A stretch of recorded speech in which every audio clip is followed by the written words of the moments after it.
세미나에 참석하신 모든 분들 진심으로 환영합니다. 저는 신천지 예수교 양산교회 강사 손희주입니다. 어느덧 벌써 2021년 한 해의 마지막 12월이 지나가고 있습니다. 머지않아 다가올 2022년은 올해보다 더 나은 한 해가 되길 모두 바라실 텐데요.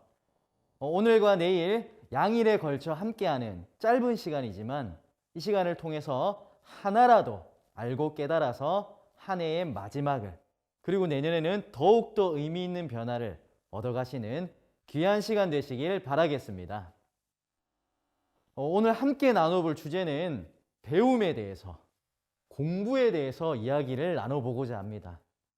어른들은 나이 먹어서 무슨 공부냐 라고 생각하실 수도 있고요.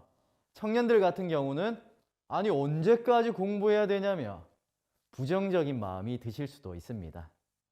대부분의 사람들이 이 공부에 대한 전제가 지겹고 참고 하는 것, 재미없는 것으로 생각하는 사람들이 대부분입니다. 여러분들도 그러시죠? 저도 그렇습니다. 근데 간혹가다 돌연변이처럼 공부가 좋다는 사람들도 있죠. 왜 그러냐면 지금까지 우리는 공부를 원해서 했던 것이 아니라 필요에 의해서 어쩔 수 없이 해왔던 것입니다. 그래서 다들 공부가 싫었던 것이죠. 공부를 해야 대학에 가니까 공부가 위였던 것이고요. 공부를 해야 취직할 수 있으니까 공부가 싫었던 것입니다. 우리나라는 공부의 프로들은 넘쳐납니다. 공부를 잘하는 사람들은 많다는 거죠. 그러나 공부를 좋아하는 사람은 많지가 않습니다. 우리에게 진짜 필요한 것은 공부를 좋아하는 아마추어가 되는 것입니다. 아마추어라는 것은 다른 말로는 애호가라는 뜻입니다. 애호가는 단순히 초보자나 서툰 사람들을 말하는 것이 아니라 자기가 좋아서 스스로 열심히 하는 사람들입니다. 바둑 애호가들은 급수를 올리기 위해 스스로 노력하고 공부를 하고요. 골프 애호가들은 집 청소를 하다가도 스윙 연습을 하면서 집에 액자를 깨먹기도 합니다. 현재도 성공을 이루고 유명한 많은 기업인들도요, 공부의 애호가가 되어서 평생 학습을 실천하며 현재 시대와 흐름에 맞춰서 변화와 성장을 실천하는 사람들이 많이 있습니다. 이제는 정말 필요에 의해서 마지못해서 했었던 배움은 끝을 내고요, 배움의 애호가가 되어 진정한 의미 있는 삶을 이루어 가야 하지 않을까요? 자, 그럼 우리는 언제까지 배워야 하는 것일까요? 철학이라는 학문이 있습니다. 이 철학의 가장 큰 핵심은 무엇일까요? 바로 어떻게 살 것인가, 여기에 대한 답을 찾아가기 위한 학문입니다. 돈을 벌자, 이것은 철학이 아니죠. 왜 돈을 벌어야 하지? 이게 철학이죠. 사실상 철학뿐만이 아니라 학문이라는 이 시작의 배경이 바로 사람은 어떤 존재이며 어떻게 살 것인가, 이것에 대한 답을 찾아가기 위한 것이 바로 학문의 시작입니다. 자, 그럼 이에 대한 답을, 방향을 찾게 된다면 배움의 목적을 달성했다고 할 수가 있겠죠. 제대로 된 해답을 찾았다면 이때부터는 온전한 삶을 열어갈 수가 있게 되는 것입니다. 그러나 참 아이러니하게도 지금은 너무나 많은 지식이 발달하고 과학 문명이 발달된 시대에도 아직까지 우리는 어떻게 살아가야 할지 알지 못한 채 그저 세상이 원하는 대로, 주변 사람들이 원하는 대로, 아니면 남들이 그냥 하는 대로 살아가고 있고 이것이 마치 당연한 것처럼 그렇게 여기며 살아가고 있는 것이 우리의 모습입니다. 배움에 있어 가장 중요한 문제, 어떻게 살 것인가? 오늘 함께하는 이 세미나를 통해서 모든 학문이 제시하는 문제의 답을 찾는 배움의 끝과 온전한 새로운 변화를 이루어가는 여러분들이 다 되었으면 좋겠습니다. 사람이라는 것은 왜 배움이 필요할까요? 여러 가지 이유가 있겠지만 첫 번째로 사람은 왜 배워야 할 존재인지 대해 이해하기 위해서는요, 먼저 사람이라는 존재에 대해서 이해를 해봐야 합니다. 사람에 대한 사전적인 의미를 가서 보면 생각을 하고 언어를 사용하며 도구를 만들어 쓰고 사회를 이루어 사는 동물이라고 설명하고 있습니다. 단순하게 보면 살아간다는 삶의 행위가 있는 존재이죠. 살아가는 행위를 함에 있어서는 이 지식과 감정이라는 것에 기반을 합니다. 동물도 마찬가지로 지식과 감정이 있지만 이 지식은 전무하고 유전이나 감정에 따른 행동들이 나오게 되는 것이죠. 이것이 사람과 동물과의 큰 차이점이 되겠습니다. 또한 사람은 동물과는 다르게 언어가 굉장히 발달이 되어져 있어서요. 그래서 이 지식이나 감정이 변화가 될 수 있고 이로 인해서 당연히 이렇다라는 행동은 나오지가 않습니다. 그래서 참 사람은 알기가 힘든 것이죠. 어제의 생각이 오늘 달라질 수도 있는 것이고요. 오늘의 이 마음이 내일 달라질 수도 있는 것이죠. 그래서 사람은 비슷해 보이지만 똑같은 사람이 하나도 없습니다. 같은 시대를 살아도 다 각자의 모습과 행위대로 살아갑니다. 먹는 것으로 구분해봐도 육식, 채식, 잡식 등으로 구분할 수가 있고요. 직업으로는 예술가, 요리사, 종교인 사업가 등등 많은 것으로 구분할 수가 있습니다. 성격으로 나눠봐도 크게는 외향적인 사람, 내향적인 사람 이렇게도 나눌 수 있지만 10명의 사람이 있다면 10명의 성격이 있고요. 100명의 사람이 있다면 100명의 성격이 있다고 해도 과언이 아닙니다. 이처럼 사람은 같은 시대를 살아도 너무나 다양한 모습으로 나타나게 되지만요. 이 시대의 변화에 따라서도 사람의 모습은 달라져 왔습니다. 네, 지금 보시는 장면은 이문세의 빨간 내복이라는 노래의 한 파트입니다. 이 가사처럼 예전에는 먹고 살기가 참 힘들어서 아버지께서 한 달 열심히 일하시고 월급 봉투에 풀빵 사가지고 오시면요. 그날만큼 기쁜 날이 없었습니다. 집에 장난감이나 이 게임기 등을 소유한다는 것 자체는 엄두도 낼 수 없었던 그런 시절이었습니다. 그래서 조금 잘 사는 친구 집에 게임기가 있으면 거기서 하루 종일 이렇게 놀고 했었는데요. 어느 날 부모님께서 게임기를 사주신다 해주시면은 막 설레어서 잠을 못 이루기도 했었습니다. 그리고 예전에는 이 골목이나 학교에서 대부분 이렇게 뛰어 놀았었는데요. 제가 이 어렸을 때에도 학교 마치는 시간이 되면 동네 아이들이 모이는 전봇대가 하나 있었습니다. 거기서 이제 숨바꼭질 놀이를 하는데 한참 하다 보면 숨어 있어도 술래가 안 옵니다.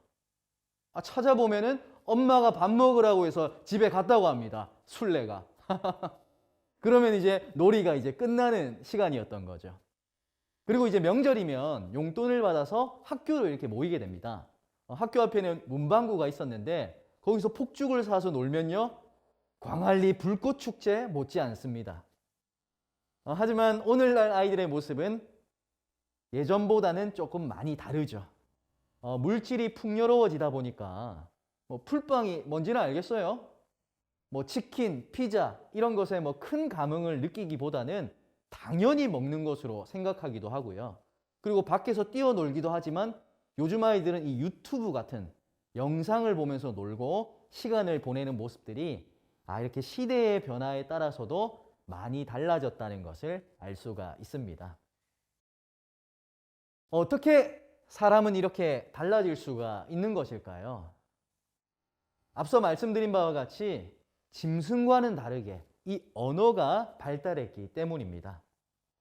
짐승도 환경에 따라 행동하는 모습은 약간의 차이점은 있습니다만 아무리 오랜 세월이 흘러간다고 해서 고양이가 쇼핑을 다닌다거나 신앙심이 깊은 강아지가 나오는 경우는 생기지는 않죠.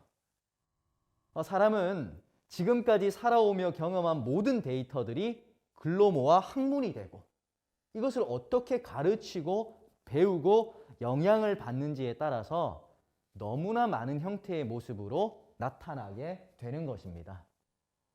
사람은 잘 안 바뀐다라고도 하는데요.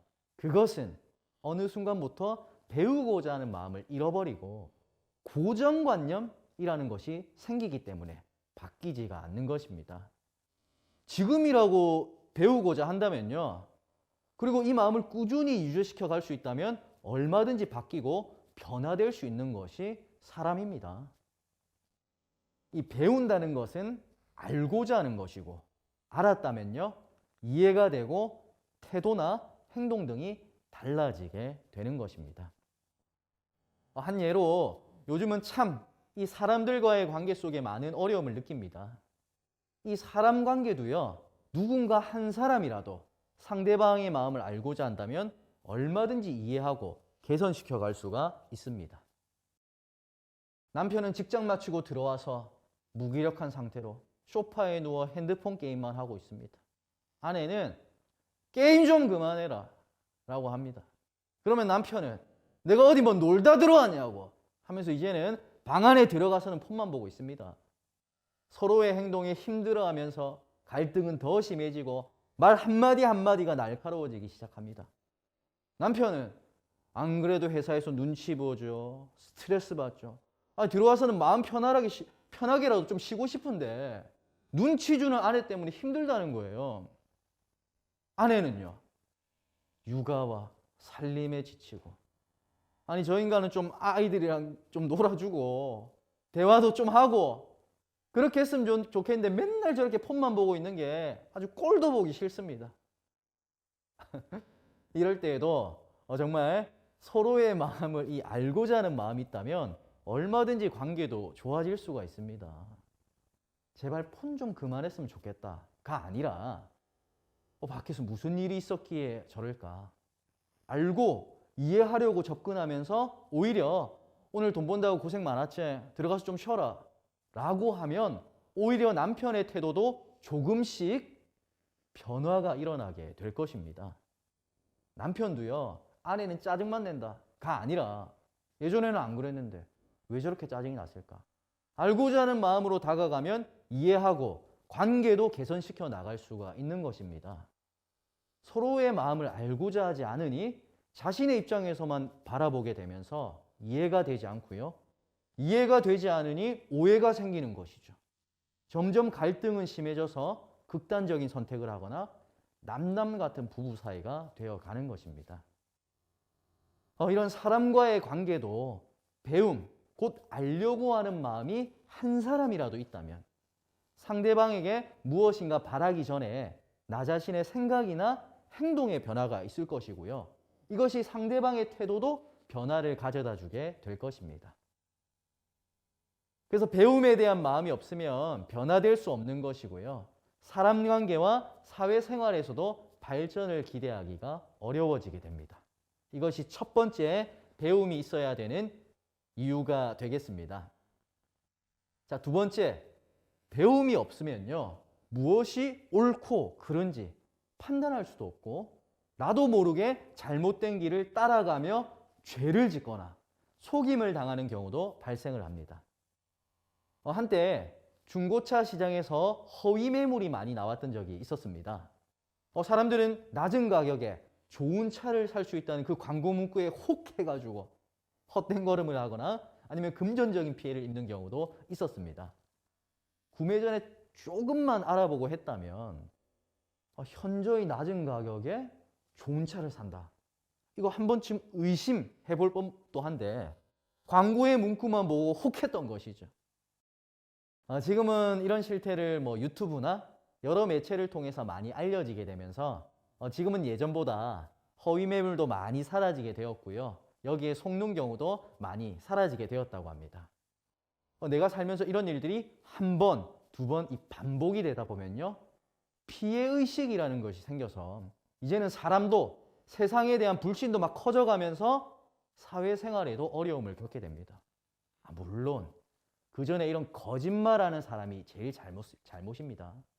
이런 일들이 발생하지 않기 위해서는 모든 사람들이 이 거짓말이라는 사실을 알게 된다면 더 이상 여기에 속게 되는 사람도, 거짓말하는 사람도 사라지게 되는 것입니다. 이게 겨우 돈 몇 푼 속은 정도면 화내고 끝낼 수 있겠죠. 하지만 인생이 달라지는 경우라면 어떻겠습니까? 누가 이거 책임져 주겠습니까? 왜 잘못은 남이 해놓고 내가 피해를 입고 내가 왜 사회생활까지 힘들어져야 되겠습니까? 이제는 이런 사회가 사라질 수 있도록 더 이상 이런 일이 나에게는 일어나지 않도록 우리 모두가 배움에 밝아야 하는 두 번째 이유가 되겠습니다.